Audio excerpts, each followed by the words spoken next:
Bom dia, tarde, noite ou madrugada, a hora que for. Eu sou Bernardo Stamato, autor da Hora do Abismo, e quero falar sobre o Geralt de Rivia, o Witcher. Saiu há pouco tempo o trailer da série do Netflix, mas eu não quero falar só sobre o Geralt em específico. Quero falar sobre esse arquétipo que ele representa, que é o herói monstro. Né? Não, eu pesquisei, não encontrei uma definição específica, porque na verdade esse herói monstro, como eu tô chamando, é um subtipo de um anti-herói. Né? Ele é realmente, ele é bem óbvio como um anti-herói, o Geralt. Acho que é isso que torna ele tão interessante, né? Mais nos dias de hoje, que os anti-heróis estão mais populares do que os heróis tradicionais. Mas eu vou falar o que é esse herói monstro, tá? Porque que ele é um anti-herói, porque que ele se destaca de outros anti-heróis. Porque, por exemplo, o Han Solo é um anti-herói. O Batman muitas vezes pode ser interpretado como um anti-herói também, sabe? Eu digo que o Batman pode ser interpretado às vezes porque o Batman já teve vários autores, já teve vários atores, né?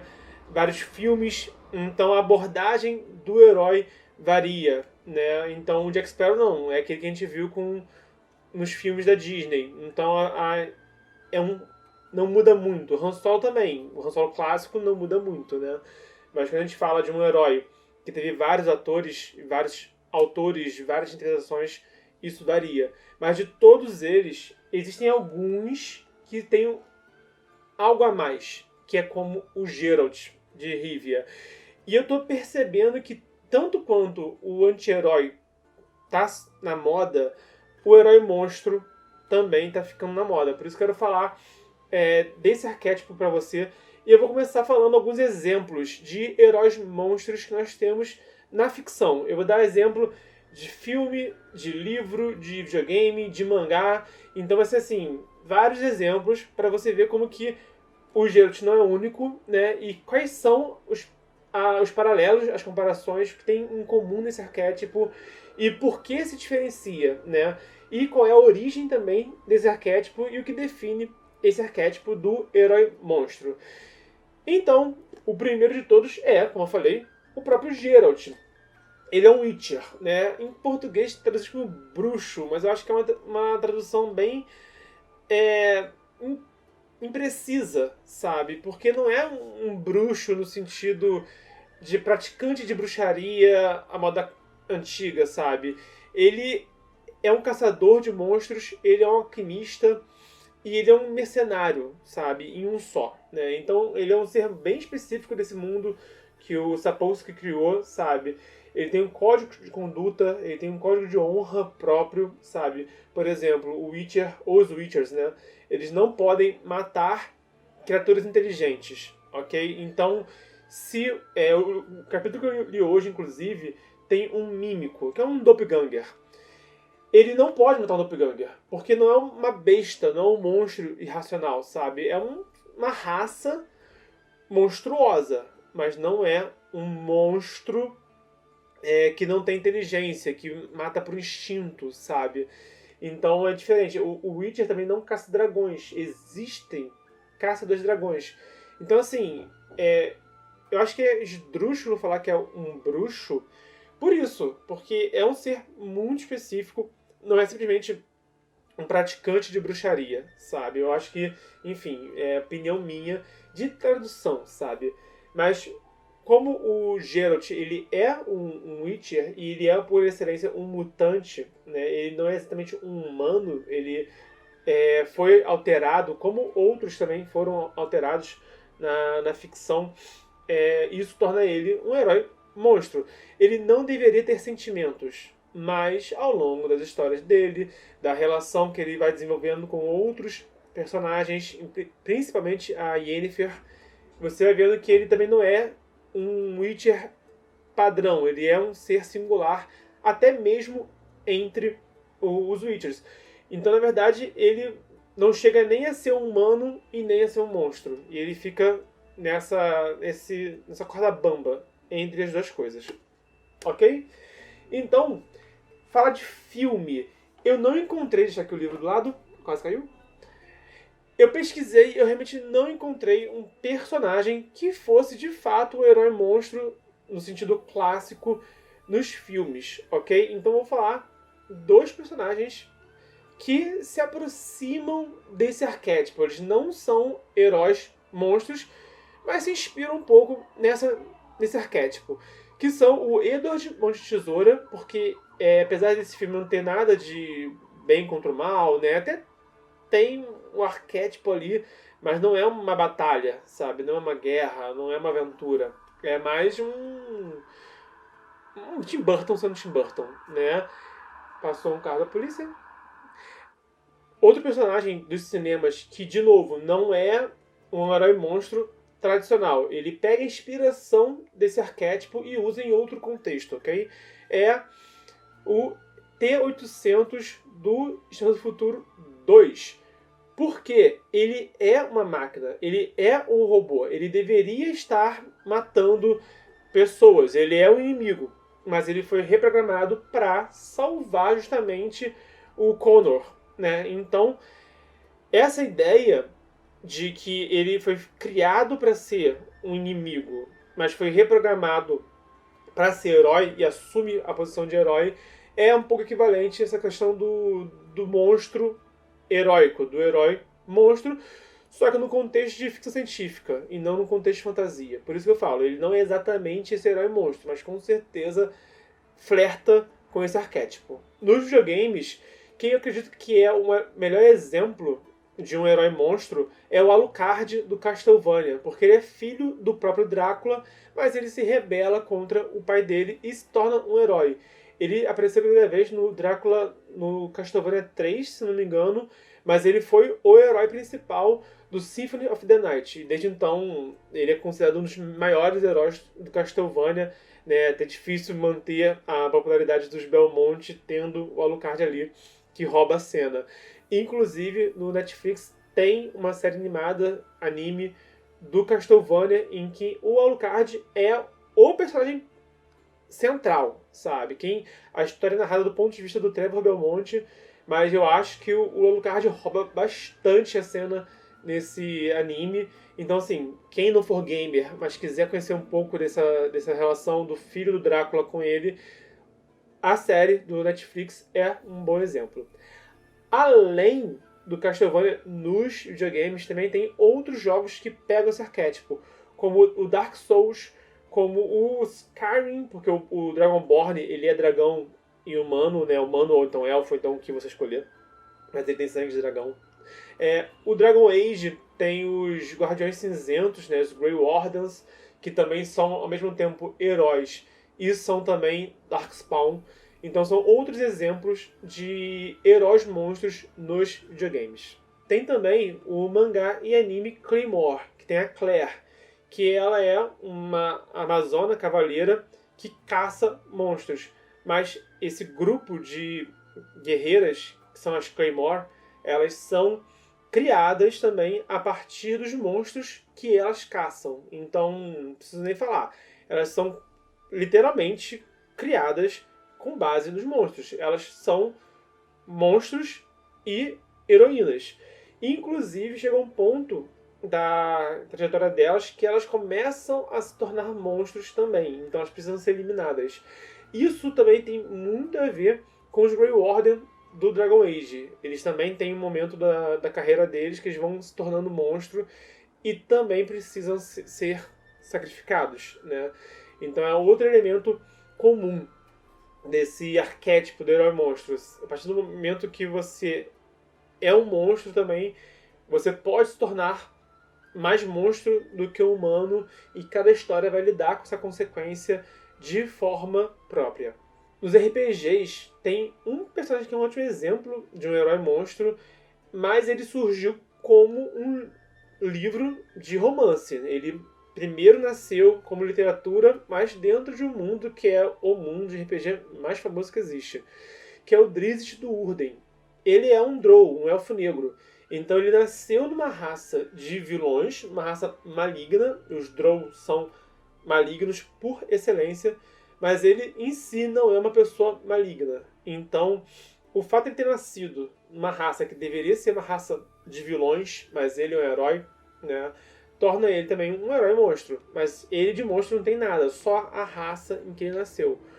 Com isso, o Salvatore, que é o autor que criou ele, trabalha racismo, trabalha intolerância étnica, trabalha também o questionamento, né, de como que ele questiona a sociedade dele, como que ele questiona se ele é obrigado a seguir o povo em que ele nasceu, seguir as tradições do povo dele, mesmo que ele não concorde com isso. Então ele questiona tradições, questiona racismo, questiona um monte de coisa com o Drizzt.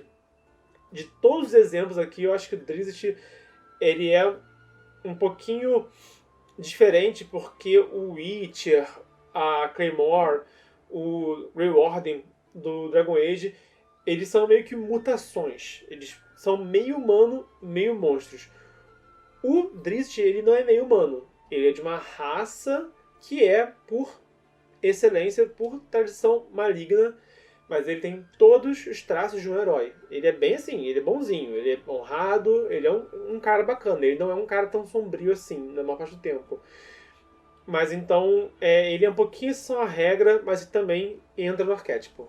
Inclusive, outro exemplo de herói monstro na literatura é A Era do Abismo, que é meu livro, tá? Então não vou ficar falando aqui muito jabá do meu próprio livro, mas eu também peguei algumas ideias de herói monstro nesse livro. Então, o que eu posso dizer é, um dos heróis da história acaba se revelando também um herói maculado. Então, ele não é de uma classe de monstros como é o Witcher, como é o Dragonborn, como é os Grey Warden, mas ele tem uma mácula nele, o que torna ele também, em parte, uma ameaça, em parte, um monstro também. Então, essa temática do herói monstro está em toda parte, inclusive na literatura nacional, nesse livro aqui. Então, já fiz jabá demais já, com sua licença. Vou voltar a falar aqui dos outros exemplos consagrados de heróis monstros. E para fechar os exemplos, nos quadrinhos tem o Spawn, que é o Soldado do Inferno. O Spawn, ele era um soldado que morreu, foi pro inferno, fez uma barganha com Malebolgia e retornou como o General do Inferno. Então ele deveria ser o General do Capiroto, sabe? Mas ele decidiu usar os poderes dele pro bem. Então ele tem poderes profanos, né? Ele vai o tempo todo lutar contra o inferno, mas ele também luta contra o céu, porque os anjos também querem caçar ele. Então ele acaba sendo inimigo de todos. Os poderes dele, a fonte de poder dele é maligna, mas ele decidiu agir pro bem, para salvar as pessoas. Mas ele mesmo também não é um cara bacana. Ele também é um cara que ele tem princípios, mas os métodos dele não são os melhores. Eu acho que um outro exemplo que, de novo, foge um pouquinho da regra, né, é uma exceção à regra, mas também flerta com todas essas questões do herói monstro, é o Wolverine, da Marvel.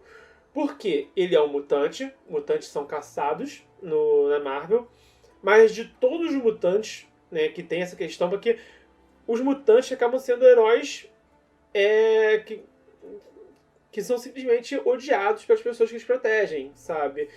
O que é uma temática bem comum entre os heróis, né? O Batman também é caçado pela lei, sabe? Só o comissário Gordon gosta do Batman, mas os policiais, a maioria, não gostam da figura que o Batman representa. Então tem essa discussão dos heróis, que os heróis estão acima da lei. É bem comum. Os mutantes, eles sofrem preconceito, sofrem racismo, eles são perseguidos. Mas de todos eles, o Wolverine tem uma questão a mais, porque ele é muito feroz. Então, muitas vezes, ele é comparado com um animal. Ele é tratado como uma besta selvagem, sabe? Então, não é só por ele ser mutante, é por ele também ser muito instintivo, muito primitivo. E em toda a história dele, principalmente a história da Arma X, mostra como que tentaram transformar ele num soldado sem cérebro, sabe? Uma máquina de matar, sabe?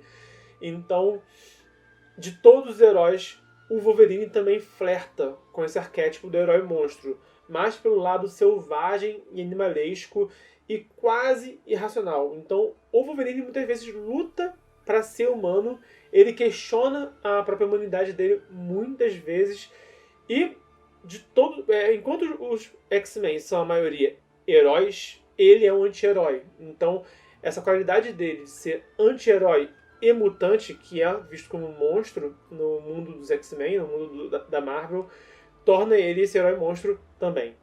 Agora que eu falei de todos esses exemplos de heróis monstros que nós temos na ficção, no cinema, nos quadrinhos, nos jogos, nos livros, etc., a origem dessas criaturas, né, desse arquétipo, é a literatura gótica.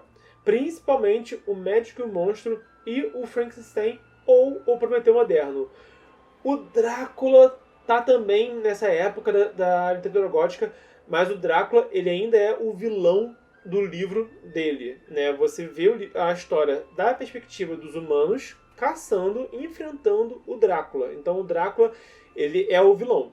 Enquanto o Médico e o Monstro e o Frankenstein, né, a criatura de Frankenstein, eles são os monstros das suas histórias, mas também são os protagonistas. Então, todos esses arquétipos de ter a história sendo contada do ponto de vista do monstro e também questionando o lugar do monstro como vilão, né? Até que ponto o monstro é sempre vilão, até que ponto o monstro também não tem um lado humano nele, e até que ponto o monstro pode também ser humano e desejar o espaço de humano no mundo, surgiu na literatura gótica, principalmente entre esses dois livros, O Médico e o Monstro e o Frankenstein ou o Prometeu Moderno.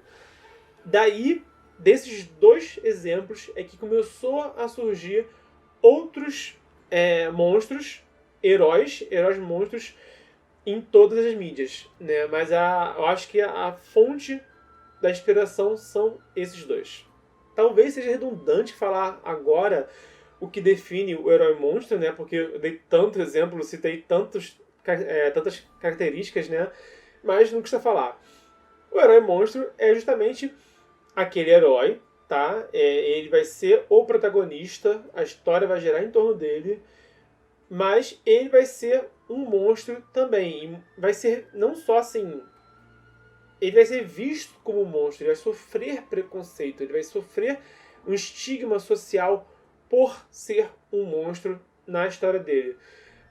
A história muitas vezes tem a ver com o monstro procurando o lugar dele no mundo, ou o monstro realmente salvando o mundo, salvando pessoas, ou as duas coisas. O Witcher é um dos melhores exemplos disso, porque ele às vezes ele não quer questionar o lugar dele de monstro, ele quer só cumprir a missão dele, ele quer só ser o Witcher, ele quer caçar monstros, ser pago por isso e fim de assunto, né? Mas muitas vezes ele acaba também entrando nesses questionamentos, sabe? Às vezes porque ele é confrontado e quando ele é tratado como um monstro, ele se vê na posição de se defender e argumentar de que ele não é meramente um monstro como os outros que ele caça, sabe? Mas também quando ele entra em conflito com o que ele sente, com as emoções dele. Principalmente pela amizade dele com o Jaskier e também pelo amor dele pela Yennefer. A princípio, né, nos primeiros contos do Witcher, são esses lados de humanidade que são tratados no personagem e acaba entrando nesses dois lados. Tanto ele buscando o lugar dele no mundo, quanto também ele salvando um mundo que não aceita ele. Como vários desses personagens que eu citei até agora. E para fechar, eu quero falar as principais temáticas. Porque não é só, tipo, criar um herói que é um monstro e ter uma historinha de salvar o mundo em cima disso, sabe? Se for parar pra pensar, acabou de vir aqui outro exemplo de herói monstro, um tanto cômico, que é o Shrek. O Shrek é um ogro, que é, por excelência, um monstro, mas é ele que vai salvar a princesa, né? E a própria Fiona também no caso ela não é uma heroína monstro, ela vira heroína monstro, se não me engano é o Shrek terceiro, né? Que ele volta no tempo, se não me engano. Mas a Fiona, ela é a donzela monstro, então ela também, o Shrek, ele se baseia todo em parodiar os arquétipos dos contos de fada, mas ele não é uma fantasia sombria, como é o Witcher, como é o Alucard, né, o Castlevania, como é o Dark Souls e o Dragon Age e vários exemplos que eu dei aqui, Shrek passa longe de ser uma fantasia sombria, mas é uma paródia, né? E tá parodiando de uma forma muito bem-humorada os arquétipos, mas o Shrek é inegavelmente também um monstro, um herói monstro, né? Mas as temáticas, tipo, não é só você ter um monstro que salva o dia, né? Você tem temáticas que você aborda com isso, sabe? Porque seria um desperdício você ter um herói monstro e também não aproveitar as temáticas que você pode usar com isso, né? Então, as três principais temáticas que os heróis monstros trazem são o racismo, como que essas pessoas, esses heróis monstros, né, se inserem na sociedade, como que eles lidam com a sociedade que não aceita eles. A questão também do o que é a humanidade, porque não é só a questão de haver humanidade no monstro, mas também questionar a humanidade em outros, nos seres humanos mesmo. Porque uma temática comum, inclusive, é o ser humano agir de forma desumana, enquanto o monstro é mais humano do que os humanos da história. Então, esse debate do que o que de fato é humanidade, o que de fato é ser um humano e por que o que define o ser humano e o monstro é a condição em que ele nasceu ou é a atitude dele, o comportamento dele, né? O Witcher mesmo muitas vezes questiona essa questão de caçar monstros. O que é caçar monstros? O Witcher ele tem os dois lados. O que é ser um humano ou ser um monstro e o que é caçar monstros. Então, muitas vezes, o Witcher ele não deveria caçar pessoas. Mas e se a pessoa está agindo de forma monstruosa, sabe? E se o monstro age com humanidade? Tem um capítulo no primeiro livro, inclusive, que ele parodia a fábula da Bela e a Fera. E aí, novamente, né, tem um personagem que seria equivalente à Fera, do conto de fada, mas que tem um coração de humano e tem um comportamento de humano. Né? E aí? Ele é um monstro a ser caçado? Quem é o monstro dessa história que o Geralt precisa eliminar, por exemplo? Então, o debate do que é humanidade também é muito presente nesse tipo de história. E também não pode faltar a tentação ao lado negro. Todos esses heróis monstros, eles são tentados a ser monstro. Eles são tentados a abraçar o lado monstro deles e ser, né, o vilão que as pessoas já esperam que eles sejam, sabe? A maioria deles tem essa temática. Eles também um pouco daquela questão de se você encara o abismo encara de volta, e se você caça monstros, você pode se tornar você mesmo um monstro. Então, isso tudo está também o tempo todo presente no dia a dia desses personagens, sabe? Alguns deles encaram isso o tempo todo, outros encaram isso em episódios específicos, que é quando eles decidem se eles vão escolher entre a humanidade ou a monstruosidade.